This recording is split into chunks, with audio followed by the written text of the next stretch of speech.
Oke, selamat pagi sahabat Gadis Forex. Kita berjumpa lagi pagi ini. Saya pagi ini ditemani oleh Bu Sandi, sang Gadis Forex.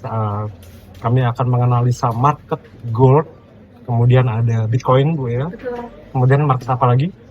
Kita coba oil, Oil. terus salah satu mata uang kita ambil euro, dan satu lagi indeks Amerika ya, kita akan analisa untuk Dow Jones.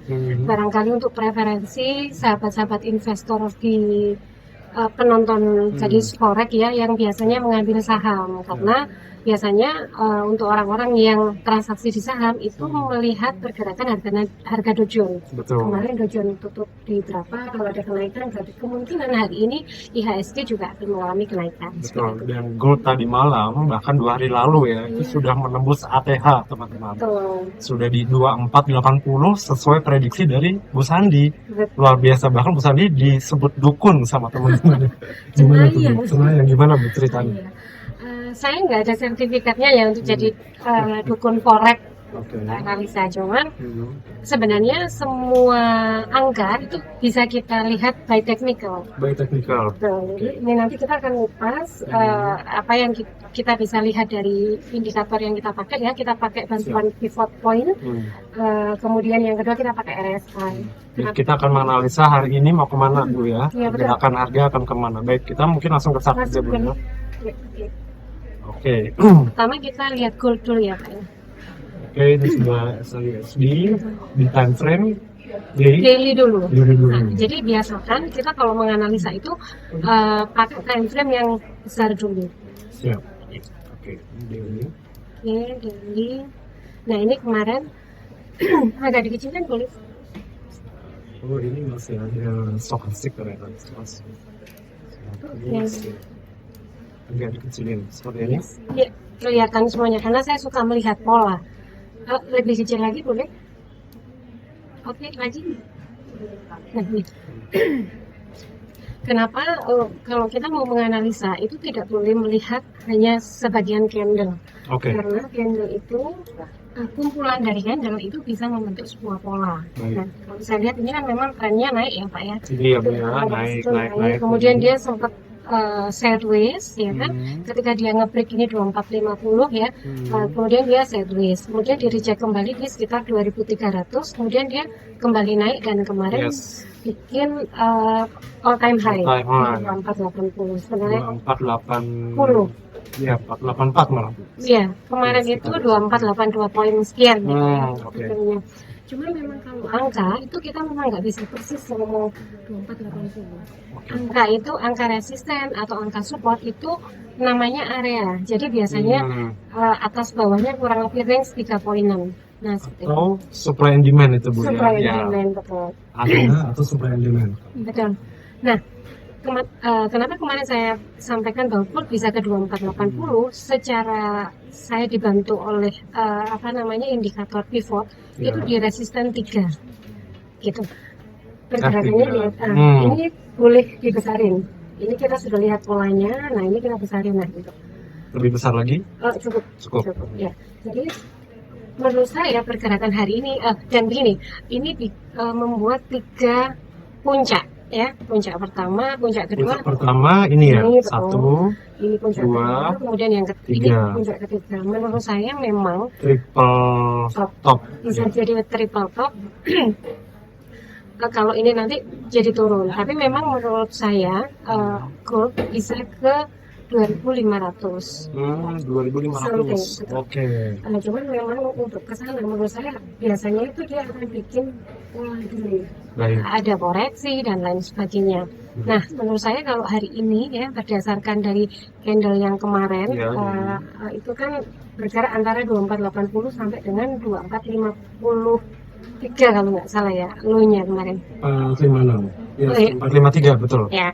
Nah, 53. Hari ini menurut saya juga malah potensinya itu kemungkinan bisa membuat low baru. Karena memang candle kemarin itu menurut saya lebih ke sellernya lebih banyak. Lebih kuat seller daripada buyer. Karena memang menurut saya spekulasi ya, ketika harga itu mencapai all time high, biasanya akan dikoreksi. Oke. Seperti itu. Menurut saya hari ini pergerakannya antara Hmm. 2480 kembali ya, Ya. 80-an 2480-an sampai sampai 2440-an. 2440. Nah, ini bisa dilihat dari H1. Coba Kita pakai mundur ke H1. Oke. Nah, H1. Nah, kita masih tetap pakai bantuan pivot ya. Yes. Bisa dikecilin Pak, saya mau lihat garis ini. Nah, ini. Kalau di H1, ini R2-nya ya. R2-nya ini sudah mau menyentuh sekitar Sekarang 2467. itu garis R2-nya oke. 2470. 70-an ya. Kemudian yang bawah sekitar di 2440. 2440 ya. 2441 menurut saya pergerakannya antara di angka itu. Antara 70 dan 40 Bu ya. Betul. Sekitar itu. Berarti ini bisa dibilang konsolidasi Bu ya. Ya, Atau bisa dibilang. atau tren turun, beres. Belum. Kalau tren turun belum. Kalau menurut saya Jadi belum. konsolidasi antara range atasnya tadi 2470 Betul. dan di bawahnya 2440 ya, Betul. sekitar itu ya. Jadi Oke. kalau saja saya, Ya. tapi ini disclaimer ya. Jadi Disclaimer, kita kalau trading itu boleh pakai analisa apapun, boleh pakai analisa sendiri, boleh mengikuti analisa orang lain, tapi disclaimernya adalah ya dalam trading itu pasti ada loss. Ya. Analisa itu tidak semuanya selalu benar, tidak ada yang menggaransi bahwa analisa itu benar, Betul. tapi kita bisa mengusahakan. Betul. Menurut saya kalau misalnya mau buy itu area buy-nya di sekitar 2440 sampai dengan 2450. Area buy ya. Area buy Nah, 2440 sampai 2450. Targetnya di 2470. Oke. Ya. Untuk area sell-nya Betul. Stop loss-nya dulu. Jangan Stop lupa loss. kalau trading itu harus stop loss kalau nggak mau ngomongnya habis. harus stop loss supaya tidak ada margin call Bu ya. Yes. Ya. Stop loss-nya kalau menurut saya itu di sini. Yes, itu Sini Bu ya. 2433 2433. sampai 2435 di situ Hmm. area stop loss-nya. Karena kalau turun dari itu menurut saya kita akan ngejar pivot di 2400-an. Oh, oke. Oke. Jadi begitu kalau misalnya sell yang pertama bisa spekulasi di 2470 ya, karena menurut saya resisten 2 itu kita tadi lihat 2470 ya. Selain dia di R2, di situ juga ini ada patahan, ini apa namanya, ada reject di situ. Reject, Betul. Jadi menurut saya itu adalah area yang kuat. Kalau mau spekulasi sell bisa di situ, stop loss-nya bisa di sekitar 2475 5 poin ya. 2475, oke. Kemudian untuk take profit-nya bisa di 2450 sampai 2440. Oke. Gitu di area buy tadi. Baik, itu untuk XAU USD teman-teman. Sekarang Sebentar, itu dari saya. Kalau Pak Ando sendiri kira-kira Aduh. ada ini enggak? Setuju nggak atau ada analisa yang lain? Saya setuju Bu. Jelas setuju, harus setuju dong. Karena saya masih newbie teman-teman. Jadi memang beliau adalah salah satu leader saya. Jadi saya memang mempelajari pola. Ini sudah ada area reject ya Bu ya. Iya betul. Ada rejection di sini, maka kemungkinan ini akan tersentuh dan mungkin akan rejection lagi Bu di R2. 2470. Jadi ini sebentar lagi akan tercapai 70, mungkin area sell berarti ya. Dan sell ini mungkin saya akan TP di sekitar 2450 minimal di sini Bu ya, 2452. Setuju, siap. Terima kasih bisa Oke, kita lanjut next boleh di satu mata uang kali ya. Forex. Di forex ya kita mau ambil sampel dari euro USD. Ya. Di mana nih Bu kira-kira? Kita pakai daily dulu. Boleh, selalu dari daily dulu. Oh, siap. Oke, pergerakannya hampir sama kayak gold ya. Mirip, serupa tapi tak sama. Serupa kita sama naik juga Bu ya, euro. Sebenarnya menarik kalau kita ngomongin soal mata uang itu pergerakannya mungkin kalau dia selalu membentuk all time high seperti gold itu jarang terjadi. Karena untuk mata uang itu pasti ada intervensi dari negaranya. Sebuah negara itu pasti tidak mau harga mata uangnya terlalu tinggi atau terlalu rendah, karena itu mempengaruhi semua kinerja apa namanya, ekonomi. Betul. Nah, kalau menurut saya ini justru di daily-nya adalah sideways besar. Ya, dari area 1 itu Yang mana? ya ini betul. Yang high-nya itu 1.09. 027. Ya angka sekarang ya 1.09353 sampai dengan yang blok hijau itu, nah sampai Blok biru ini blok ya. biru betul. 1.068 sampai 70 lah, 110. Sebenarnya kalau mata uang karena mungkin pergerakannya itu kan nggak sevolatile emas ya. Iya, betul. Kalau mau trading jangka panjang ini menarik. Menurut saya ini bisa sell. Hmm. TP-nya paling nggak di tengah-tengah Di area sini. di area situ betul. Menurut saya ya paling jangka panjang. jangka panjang betul. Mungkin Jangka panjang bisa, itu berapa hari Bu? Atau berapa minggu? ini kalau kita lihat mungkin ini bisa 3 minggu ya, 3 minggu. Jadi sekitar mungkin 3 1 bulan 1 posisi nggak apa-apa lah kalau apa namanya mata uang ya, karena menurut saya mata uang itu tradingnya paling enak jangka panjang. Jangka panjang. Ya, karena kalaupun profit itu nggak sebesar di gold karena ya satu hari dia bisa sekian poin pergerakannya seperti itu. Jadi kalau saran saya Euro USD sell now ya, TP-nya minimal di ini resisten 1 ini pivot di situ 1076. betul. Area situ untuk apa namanya pasang TP-nya. Tapi jangan lupa kita selalu pasang stop loss ya. Stop loss-nya bisa ditaruh di R2 ini betul. 1014. Ya, di situ stop loss-nya. Oke. Lanjut untuk euro. Udah cukup, kita lanjut ke Karena menurut saya kalau buy jangan dulu. beresiko Bu ya kalau buy. Beresikonya. Teman-teman gadis forex, tadi arahan dari beliau dari Mas Andi adalah untuk euro USD dollar bisa ambil posisi sell dengan take profit di sekitar sini Bu ya. Iya, betul. 1.076-an. Ya. Oke, sekarang kita lanjut Kita lanjut ke oil. Nah, ini juga menarik Pak. Ketegangan Rusia Ukraina, impact dari COVID itu masih terasa sampai dengan sekarang ya. Apa namanya, proses distribusi minyak ini juga masih belum selancar dulu. Itu kenapa harga oil bertengger di angka sekitar 80-an. Tapi memang berdasarkan dari biaya produksi dari oil itu sendiri, dari oil mentah menjadi oil yang bisa dipakai, itu memang di sebuah negara itu ya sekitar 50 sampai dengan 70. Jadi memang harga oil itu kalau di antara 80 sama 70 itu memang harga yang proporsional. Harga psikologis beda. Beda, harga proporsional. Di mana untuk negara yang memproduksi minyak di situ mereka mungkin ya profit. Nggak loss gitu, nggak rugi seperti itu. Kalau di bawah 70 itu ada beberapa negara yang biaya produksinya rendah itu mungkin profit seperti Arab Saudi itu sekitar 55 sampai 60. Biaya produksinya rendah betul. Tapi negara-negara yang seperti Rusia dan lain sebagainya itu memang biaya produksinya udah tinggi. Nah, ini pergerakan harganya ke depan seperti apa nih?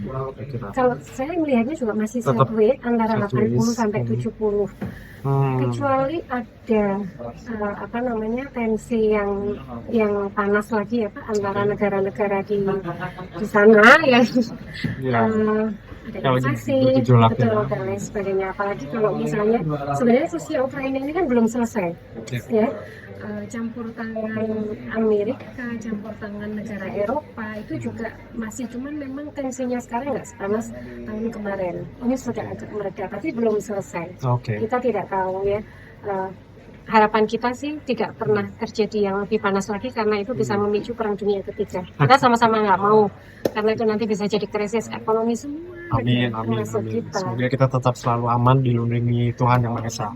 Amin. Betul. Jadi menurut saya oil sideways ya, kalau mau area sell itu tunggu di area 84. Nunggu di area 84 ini sell. Stop loss-nya kalau dia bisa ke 85 stop loss. Stop loss-nya. Tidak perlu nunggu 86 Bu ya. 85 sudah di stop loss menurut saya. Take profitnya bisa di 80. jadi 80. Itu untuk area sell. Sell, Kalau area Kalau beli mau buy, menurut saya agak ke bawah, sekitar 78. ini ya, Iya tuh. 78,6 ya, Ya, pivotnya sih. area situ. Kemudian turun 1 poin, 77 udah di cut loss. Oke. Karena untuk future, untuk transaksi di kita ya Kak, CFD di future itu 1 poinnya oil itu kali 1000 US. Jadi Betul. kalau kita turun 1 poin, kalau pengambilan posisi 1 lot sudah minus 1000 ya. Jadi kita ulang untuk area sell ya Pak di 84, stop lossnya di 85, Ya. take profitnya di 80. Yes. Kalau buy kita tunggu di 78, Ya. take profitnya bisa 84 malahan ya, bisa 84. Stop-lossnya di 77 cukup ya. Karena tadi 1 poinnya per itu ada $1.000. Betul. Tapi untuk stop loss ini preferensi saya. Tapi kalau misalnya teman-teman investor di sana berani loss lebih banyak, ya tidak apa-apa. Gitu aja. Karena setiap orang itu bisa mengkorelasi stop loss itu masing-masing dan berbeda-beda. Betul. Seperti itu. Jelas teman-teman harus mengenali manajemen resiko teman-teman masing-masing. Manajemen resiko seperti apa? Kalau masih bingung bisa tanya, nanti akan dijawab. Kita mungkin bikin satu video khusus manajemen resiko Bu ya. Boleh. Oke. Oke, kita lanjut di selanjutnya Dow Jones. Dow Jones dulu. Nah, ini kenapa saya milih Dow Jones? Saya tidak memilih Nasdaq atau S&P karena saya paham bahwa teman-teman investor di sana banyak juga yang transaksinya di saham lokal kita, saham Indonesia. Nah, biasanya para investor saham itu melihat pergerakan emiten saham hari ini itu dari penutupan harga Dow Jones yang kemarin. Betul. Hari sebelumnya. Jadi kalau misalnya Dow Jones mengalami kenaikan nih, ini gila ini Dow Jones. Iya, ini naik terus Bu ya dari kemarin. Betul. Ini sudah naik terus. Coba lihat ini Pak, diperkecil. Kita lihat. Tuh. Keren nggak? Dia mulai dari 32 sampai ini all time high. All time high. Sudah kita bikin one week ya. Boleh? Nah. Oh iya. Dari 2015 ya, all time high. Betul. Saham naik terus. Cuma memang ini agak banyak yang bilang. Banyak yang menyampaikan bahwa ini sedikit anomali. Di saat isu soal resesi, isu soal inflasi dan lain sebagainya. Kenapa? Dan satu lagi di saat isu bahwa banyak orang yang harus non-job atau kena PHK. Ya. Tapi kenapa malah sahamnya bisa naik? Berarti kan logikanya banyak buyer Bu ya, banyak orang punya duit untuk beli saham. Betul, itu di virtualnya. Tapi di konvensionalnya kalau memang banyak perusahaan yang menyatakan bahwa mereka agak bukan gagal ya, agak kesulitan sehingga mereka harus PHK, harusnya nilainya juga turun. Logikanya gitu ya, turun. Tapi ini anomali Bu ya. Betul. Kalau menurut saya karena persepsi pasar sekarang itu sudah berbeda. Zaman dulu mungkin fundamental seperti itu memang iya akan membuat harga-harga saham mungkin bisa ke level stuck malahan. Cuman kalau dulu itu pengetahuan atau kita bertransaksi saham maupun future di digital itu nggak segampang hari ini. Betul. Banyak perusahaan dulu itu yang banyak kebijakan yang memang tidak semua orang bisa masuk ke sana. Nah kalau sekarang itu benar-benar digital era ya, itu benar-benar semua bisa masuk ke pasar saham. Nah ini yang membuat orang akhirnya berspekulasi karena tetap meskipun ini kontrak future atau di pasar konvensional harganya itu akan tetap sama. Harganya akan tetap sama. Paling beda ketika penutupan sama open, tapi itu nanti ada adjustment. Ujung-ujungnya akan tetap sama. Jadi seperti itu. Intinya untuk arah ke depan ini seperti apa Bu? Masih tetap resisten. Weekly ya, daily ya, sorry. Daily. Dia sudah R3, tapi kalau memang ini masih naik, itu bisa ke R4. Area 41 poin lah. Ya, 41,8. Dari sih kalau di situ. Berarti kurang lebih 500 poin lagi. 500 poin lagi di Dow Jones. Kalau satu poinnya itu dikalikan 5, berarti itu sekitar 500 kali 5 2.500 US dollar lagi. Seperti itu. Tapi kalau saya ya ini berani sell sih Pak, tapi mungkin tipis ya. Kalau buy di sini kayak sudah agak ngeri nggak sih? Iya. Kita lihat satu deh. Oke, kita masuk time frame H1. Ya, tapi sebenarnya masih belum ada. Oh iya, kalau menurut saya ini ambil koreksi ya Pak. Saya menyarankan atau memberikan preferensi untuk sell bukan karena dia tren turun, tapi mengambil koreksi. Ya. Jadi untuk sellnya nanti di mana Bu? Di harga sekarang bisa. Di sini nanti. Ya dia sudah mulai kecil-kecil. Kalau polanya kan sama seperti sebelumnya kan, itu kecil-kecil, kemudian nanti dia bisa nanti kesini dulu nah, mungkin ya. situ 41 175 ya di situ. Kalau dia baru akan naik lagi. Kemungkinan akan naik. Atau kalau memang dia mau turunnya paling nggak dia akan ngejar area sini lagi. Area sini ya. Gitu. Kalau saya terus terang kurang berani karena memang di pojok ya.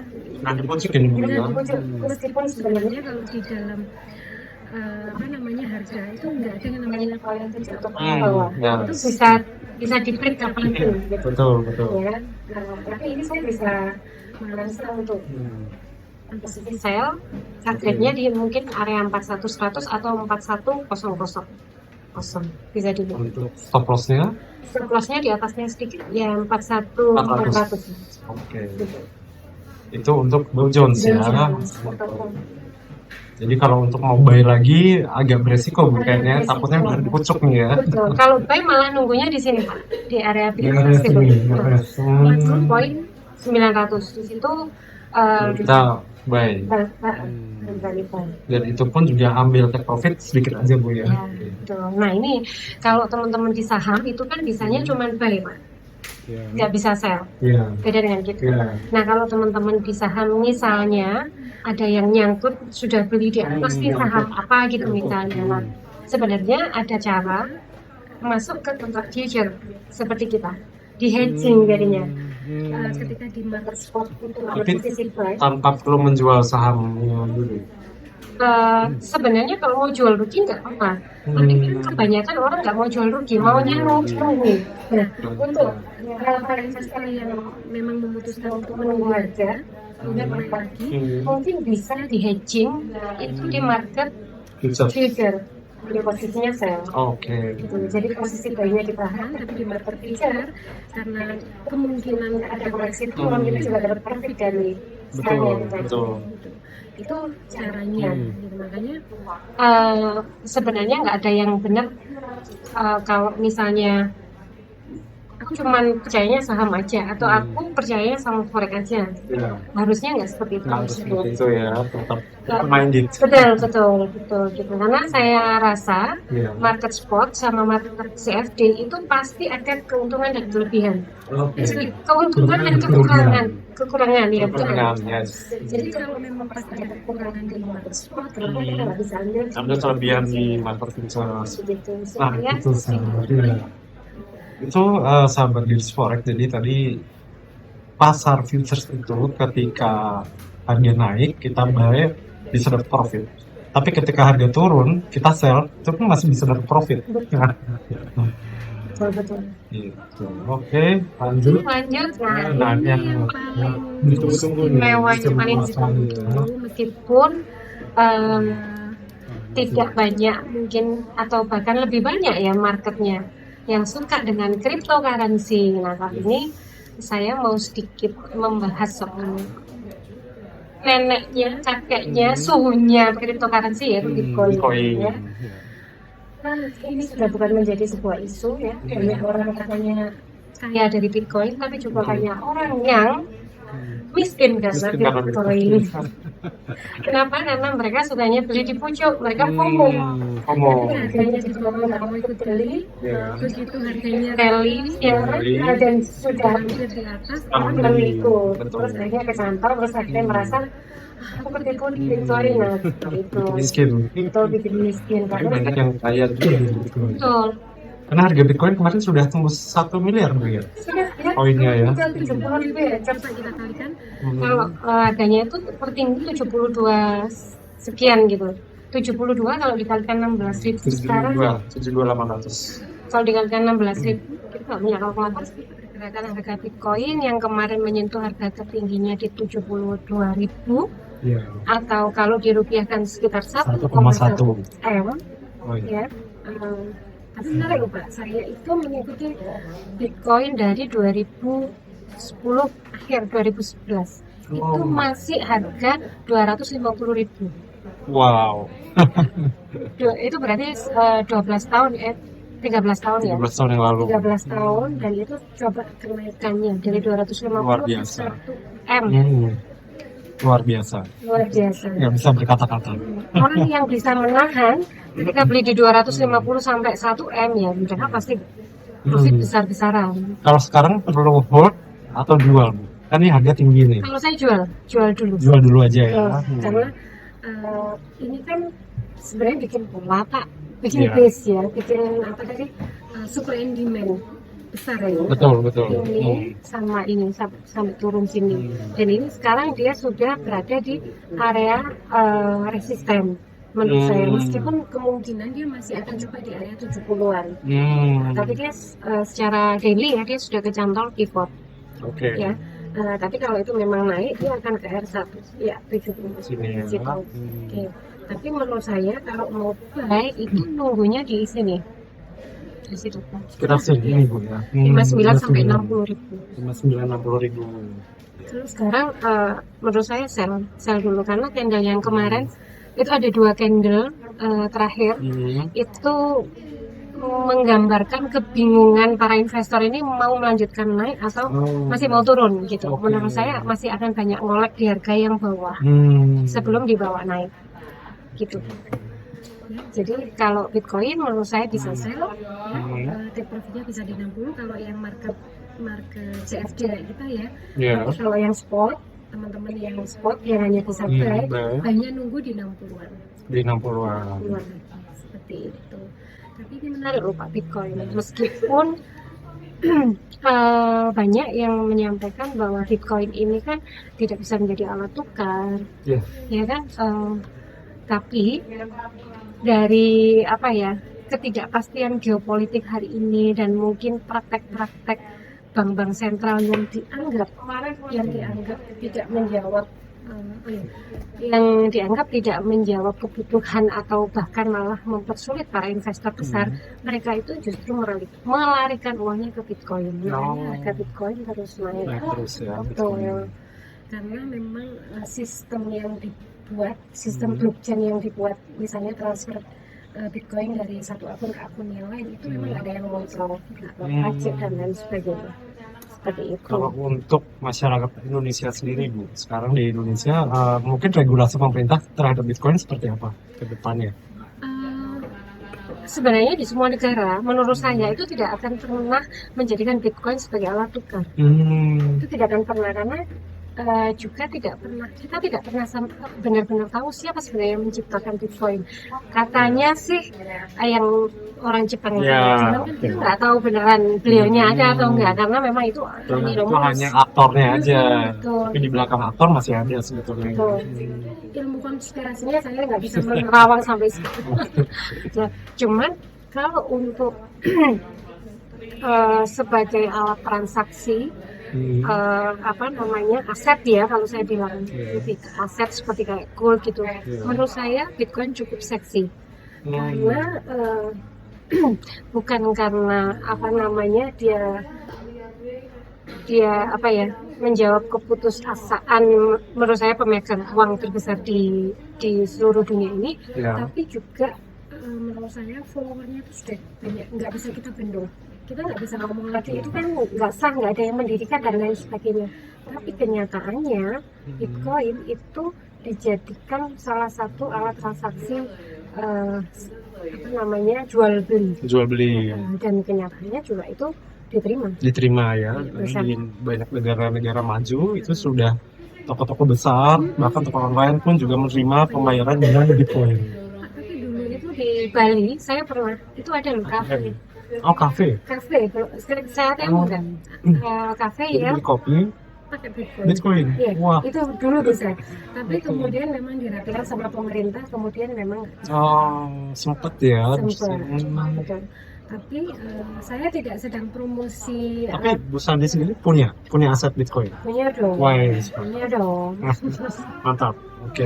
Punya. Tapi di Indonesia kalau kita ngomong legal tadi ya, Ya. ada beberapa platform yang memang sudah dilegalkan sama pemerintah di bawah naungan Bapepti Betul. sama kayak kita. Betul. Kalau nggak salah contohnya kayak Indodex, kayak Yes, kripto yes, itu yes. sudah dapat legalnya.